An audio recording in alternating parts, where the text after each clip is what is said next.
le principe de fonctionnement des communautés, de fonctionnement de l'activité économique commerciale, si vous prenez des lois pour privilégier, là on parle cash, hein, on se parle cash. Si vous prenez des lois qui manifestement sont destinées essentiellement à protéger l'employé, personne ne viendra investir chez vous. Mais la vie est comme ça, on n'y peut rien. Et c'est la tendance des investisseurs. Si vous êtes syndicaliste, vous défendez l'emploi, le jour où vous allez créer votre entreprise, vous n'aurez plus du tout la même pensée que le syndicaliste. Or, qu'est-ce qu'on veut au Bénin? Moi, je veux qu'il y ait des milliers d'entreprises. Je veux qu'il y ait des milliers d'artisans. Je veux qu'il y ait des milliers de fermes. Je veux qu'il y ait des milliers d'élevages. Si ces entreprises, ces fermes sont au Bénin, ils vont plein de Béninois. Donc, qu'ils soient au Bénin, pour moi, est déjà suffisamment satisfaisant. Comment on fait pour que les gens viennent investir? Pour que les gens, les autres investissent? Pour que les conditions leur donnent la totale liberté d'investir?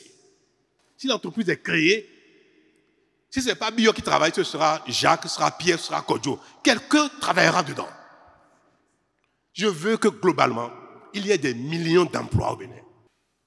Alors vous me direz que oui, mais si on continue comme ça, les investisseurs vont utiliser les gens à leur payer rien du tout.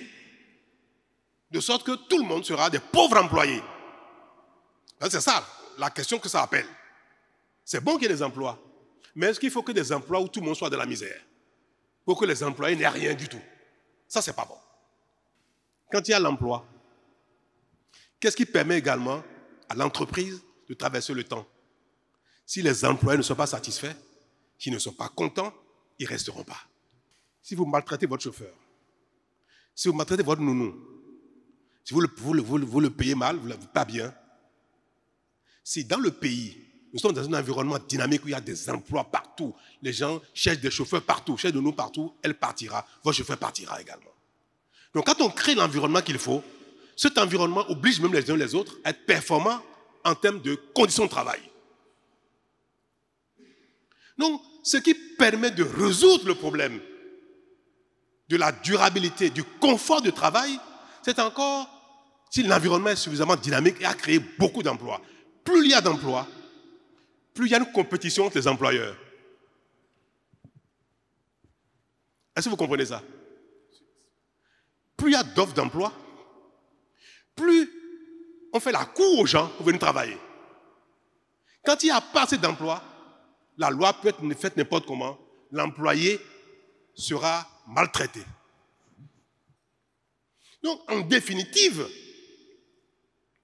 la seule solution qui permet de régler la vie de l'entreprise, la durabilité, son parcours dans le temps et en même temps le confort des travailleurs, c'est qu'il y ait un grand nombre d'offres d'emploi, de sorte que le nombre d'emplois, de demandeurs d'emploi soit même inférieur ou à peu près équilibré avec le nombre d'offres d'emploi. Toutes les lois, toute notre stratégie doit être dans ce sens-là. Faire tout ce qu'il faut pour qu'il y ait des milliers d'offres d'emploi, d'entreprises sur le territoire. Ça suffit. Le reste, là, on n'a même plus besoin de légiférer. Regardez aux États-Unis. Ils sont dans le plein emploi. Les États-Unis, c'est le pays où il y a le moins de lois qui protègent l'emploi. Ils sont dans le plein emploi. Le taux de chômage est très faible. Tout le monde part de partout pour aller travailler là-bas. C'est pour ça que j'ai dit un mot que j'assume. Je dis, je préfère déréguler l'emploi pour créer des emplois que de réguler l'emploi pour n'en créer point. Les textes ne nous serviront à rien s'ils sont beaux, extraordinaires, protègent socialement les gens, mais en face, il y a zéro offre d'emploi. Moi, j'ai à cœur de faire travailler les jeunes. J'ai à cœur de créer un environnement dans lequel il y a de l'emploi pour les uns et les autres.